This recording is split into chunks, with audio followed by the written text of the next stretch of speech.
क्या गुर्जर आरक्षण की मांग राजस्थान में एक बार फिर चक्का जाम कराएगी?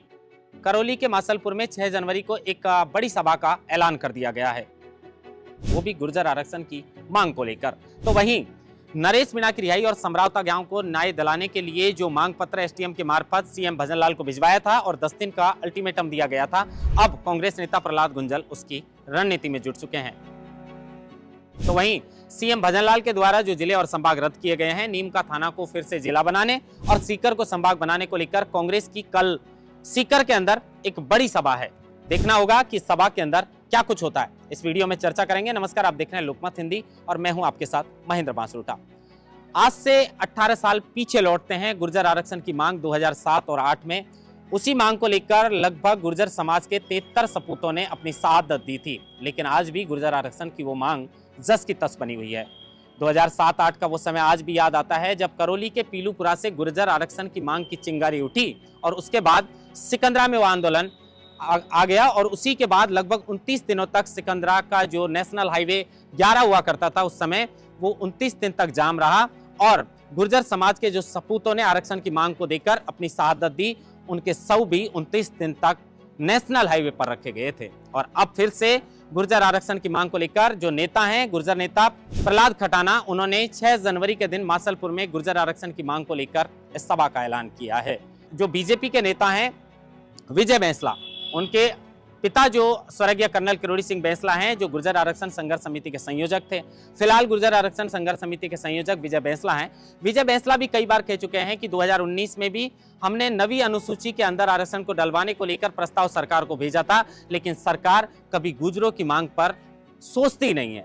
तो अगर इस तरीके से चलता रहा तो सरकार को आंदोलन झेलने पड़ सकते हैं। अब 6 जनवरी को जो महापंचायत और जो सभा का ऐलान किया गया है, इसके अंदर क्या गुर्जर फैसला लेते हैं, लेकिन नवी अनुसूची में डलवाने को लेकर यह आंदोलन कई बार चले हैं। 2007-8 का वो वाक्य मुझे अच्छी तरह याद है। मेरी उम्र उस वक्त कम रही होगी, लेकिन मैंने अच्छी तरह उस आंदोलन को देखा था जो गुर्जर आरक्षण की मांग को लेकर हुआ था। 29 दिनों तक, यानी कह सकते हैं 1 महीने तक ये एक बड़ा आंदोलन चला था, जिसमें 73 गुर्जर समाज के सपूतों ने अपना बलिदान दिया था और लाखों करोड़ों अरबों रुपए की जो संपत्ति है, वो सरकार की हो या किसी की निजी संपत्ति हो, उसको ठिकाने लगा दिया गया था इस गुर्जर आरक्षण की मांग को लेकर। लेकिन उस समय भी राजस्थान के अंदर बीजेपी की सरकार थी। राजस्थान की मुख्यमंत्री थी वसुंधरा राज सिंधिया और वसुंधरा राज सिंधिया के समय में गुर्जरों पर ताबड़तोड़ गोलियां बरसाई गई जब आरक्षण की मांग कर रहे थे उस वक्त। और अब फिर से राजस्थान के अंदर बीजेपी की सरकार है और केंद्र में भी बीजेपी की सरकार है, तो ऐसे में गुर्जरों को उम्मीद है कि डबल इंजन की सरकार में उनकी मांग पूरी हो सकती है। इसी को लेकर कुछ दिन पहले विजय बैंसला ने कहा था कि अगर गुर्जर आरक्षण को नवी अनुसूची में नहीं डलवाया जाएगा तो फिर से राजस्थान को आंदोलन झेलने पड़ सकते हैं। अब जो गुर्जर नेता हैं प्रहलाद खटाना, उन्होंने कहा है कि अगर गुर्जरों की मांग को पूरा नहीं किया गया तो फिर से आंदोलन की आहट आ सकती है, चक्का जाम हो सकता है।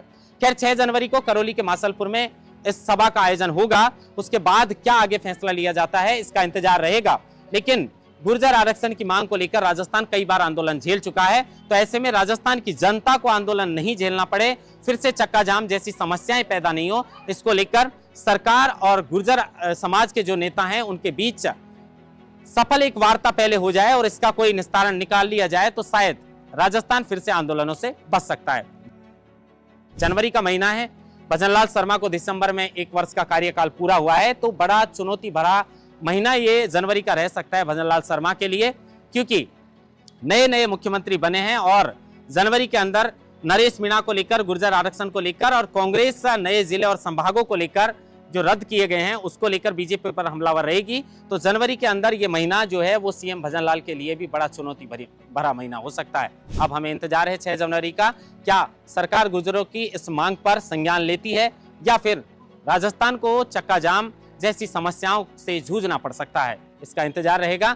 अब चर्चा करते हैं राजस्थान के अंदर जो नरेश मीणा को लेकर, समरावता गांव की घटना को लेकर जो न्यायिक जांच की मांग की गई थी और एक बड़ी महापंचायत का ऐलान नगर फोर्ट में किया गया था। कांग्रेस के कई नेता उस महापंचायत के अंदर शामिल भी हुए थे और सरकार को 10 दिन का अल्टीमेटम दिया गया था कि अगर 10 दिन के अंदर सरकार कोई विचार नहीं करती है तो फिर सचिवालय का घेराव किया जाएगा। अब प्रहलाद गुंजल दिन गिन रहे हैं और इंतजार है कि 10 दिन के अंदर या तो सरकार जो समरावता गांव के लोगों का जो नुकसान हुआ है, और गृह राज्य मंत्री ज्वार सिंह बेड़म, कैबिनेट मंत्री किरोड़ीलाल मीणा जो हैं वो समरावता गांव में जाकर लोगों को आश्वासन देकर आए थे, और समरावता गांव के 2 डेलीगेशन आकर और गृह राज्य मंत्री ज्वार सिंह बेड़म से जो मुलाकात किए थे, उसके बाद भी समरावता गांव के लोगों को न्याय नहीं मिला, मुआवजा नहीं मिला। तो क्या सरकार 10 दिन की जो उनको अल्टीमेटम मिला है, इसमें नरेश मीणा की रिहाई और समरावता गांव के लोगों को न्याय, और कुछ लोगों का कहना है, नेताओं का कहना है कि कुछ बेगुनहगार लोग हैं वो जेल के अंदर बंद हैं, तो उनकी रिहाई का भी कोई रास्ता सरकार निकालेगी। इंतजार इस बात का भी रहेगा। और अब इसको लेकर अगर सरकार 10 दिन में कोई रास्ता नहीं निकालती है, तो एक तो गुर्जर आरक्षण की मांग, दूसरी नरेश मीणा की रिहाई के लिए जो आंदोलन की तैयारी कर रहे हैं, सचिवालय के घेराव की तैयारी कर रहे हैं। अगर ऐसा कुछ नहीं होता है तो सचमुच जनवरी के महीने में सचिवालय का घेराव और कई जो है बड़े आंदोलन राजस्थान को झेलने पड़ सकते हैं। तो इंतजार इस बात का भी रहेगा कि क्या महापंचायत और जो एसडीएम के मार्फत जो मांग पत्र सीएम भजनलाल को भिजवाया है, क्या सीएम भजनलाल इस मांग पत्र पर कोई संज्ञान लेंगे, कोई विचार करके और इसका समाधान करने की कोशिश करेंगे, या फिर 10 दिन का जो अल्टीमेटम दिया गया था उसके बाद नेताओं के द्वारा सचिवालय का घेराव किया जाएगा। अब राजस्थान में अशोक गहलोत हैं, वो जाते जाते राजस्थान को बड़ी सौगात देकर गए थे, नए जिले और संभाग बनाकर। हालांकि इसमें से तीनों संभागों को राजस्थान के मुख्यमंत्री भजनलाल शर्मा के द्वारा रद्द कर दिया है, निरस्त कर दिया है। अब इसी को लेकर जो कुछ जिले रद्द किए हैं, 9 जिले और 3 संभाग रद्द किए हैं, इसको लेकर राजस्थान में कई जगह पर विरोध प्रदर्शन हो रहा है। लोग कह रहे हैं कि भाई जिले क्यों रद्द कर दिए गए। कई लोगों की शिकायत है कि गृह राज्य मंत्री ज्वार सिंह बेड़म का डीग जिला बनाया गया, उसको रद्द नहीं किया और बाकी जगह रद्द कर दिया। हालांकि कांग्रेस ने ये जिले तो बनाए, लेकिन कांग्रेस को विधानसभा के चुनाव के अंदर इन जिलों से ज्यादा कुछ फायदा हुआ नहीं है। जहां जहां भी जिले बनाए, कांग्रेस को ज्यादा वोट वहां से मिला नहीं है। तो ऐसे में जाते जाते लोगों का कहना है कि सिर्फ सत्ता में वापसी कैसे हो, इसी को लेकर जो है वो जिले बनाए थे। अब तीनों संभागों को रद्द कर दिया है, तो कल नीम का थाना को वापस जिला बनाने और सीकर को संभाग बनाने को लेकर कांग्रेस की जो है वो बड़ी एक सभा जो है वो रखी गई है सीकर के अंदर। अब इसमें ये देखना होगा कि क्या मुख्यमंत्री भजनलाल शर्मा के द्वारा इस सभा के बाद कोई असर होता है, क्या सीकर को फिर से संभाग बनाया जाता है। क्योंकि सीकर से कांग्रेस के प्रदेश अध्यक्ष गोविंद सिंह डोटासरा आते हैं, और गोविंद सिंह डोटासरा का वो भाषण आप सबको याद होगा, जब वो सबसे कह रहे थे कि क्या सीकर को संभाग बनवाना चाहते हो, सीकर को संभाग बनवाना चाहते हो। तो लोग जो सभा में बैठे थे वो कह रहे थे कि हाँ सब संभाग तो बनाना चाहते हैं। तो बड़ी सौगात राजस्थान के पूर्व मुख्यमंत्री अशोक गहलोत ने जाते जाते दी, सीकर को संभाग भी बनाया, लेकिन वो संभाग चंद महीनों तक रहा। उसके बाद सीएम भजनलाल ने फैसला लेते हुए इसको रद्द कर दिया। अब फिर से उसे संभाग बनाने और नीम का थाना को जिला बनाने की मांग कांग्रेस के द्वारा की जा रही है, और कल बड़ी सभा का जो है वो आयोजन कांग्रेस के द्वारा सीकर में किया जाएगा। देखना यह होगा कि इसके बाद क्या सीकर को फिर से संभाग बनाया जाएगा।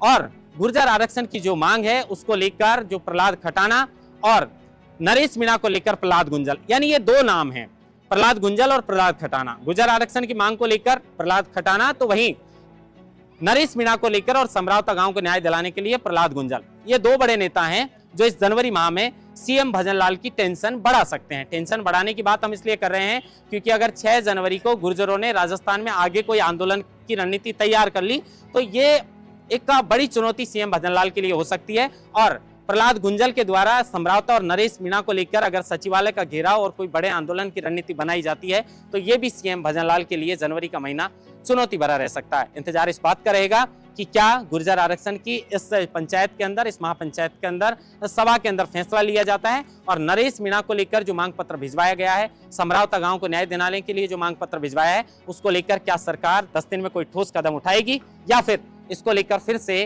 कांग्रेस के नेताओं के द्वारा और नरेश मीणा के समर्थकों के द्वारा। क्योंकि प्रहलाद गुंजल कहते हैं कि मैं राजनीति के लिए सब नहीं कर रहा। अगर राजनीति के लिए करते तो जब नरेश मीणा निर्दलीय ताल ठोक रहे थे, उसी वक्त प्रहलाद गुंजल आकर उनके लिए प्रचार प्रसार में जुट जाते हैं। लेकिन वो कहते हैं कि नरेश मीणा ने लोगों की आवाज उठाई, सिर्फ उपखंड बदलवाना चाहते थे समरावता के लोग, और उनकी मांग के लिए नरेश मीणा आगे आए। एसडीएम ने गलती की। एसडीएम ने क्या गलती की कि महिला से जबरन वोट डलवा रहे थे, और वोट का बहिष्कार, मतदान का बहिष्कार चल रहा था। अब एसडीएम के द्वारा जबरन वोट डलवाया जाएगा तो नेता को गुस्सा आएगा। हम ये नहीं कह रहे कि थप्पड़ देना ठीक है, थप्पड़ देने को हम ठीक नहीं ठहरा रहे हैं, लेकिन नरेश मीणा और लोगों का कहना है कि सबसे पहले गलती कर्मचारी, जो सरकारी कर्मचारी एसडीएम अमित चौधरी हैं, उनके द्वारा की गई है, और पुलिस के द्वारा जो रात को महिला और बुजुर्गों के साथ, बच्चों के साथ जो है वो बर्बरता की है, लाठियां बांधी गई हैं, कई आज भी अपनी चोट के निशान बताते हैं। वो कहते हैं कि हमारा क्या कसूर था।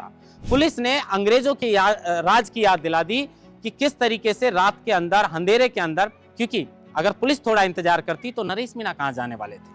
वो एक प्रत्याशी थे, निर्दलीय प्रत्याशी। 60,000 वोट प्राप्त किए हैं नरेश मीणा ने, कहीं फरार नहीं होने वाले थे। अगर थोड़ा सब्र किया जाता तो समरावता गांव के लोगों के साथ इस तरह के हालात नहीं होते। आज भी वो गांव रोता है, आज भी वो गांव उस दर्द भरी दास्तान को याद नहीं करना चाहता कि वो रात को क्या मंजर रहा था। लेकिन अब जो हो चुका सो हो चुका है। लेकिन अब उनको न्याय दिलाने के लिए जो महापंचायत का ऐलान और अल्टीमेटम दिया गया है, इंतजार इस बात का रहेगा कि 10 दिन में सरकार इस मामले को लेकर क्या संज्ञान लेती है और कांग्रेस नीमका थाना को जिला और सीकर को संभाग बनाने को लेकर जो सभा कल सीकर में कर रहा है, इसके बाद क्या कुछ रहता है। महेंद्र बांसुटा, लोकमत हिंदी, जयपुर।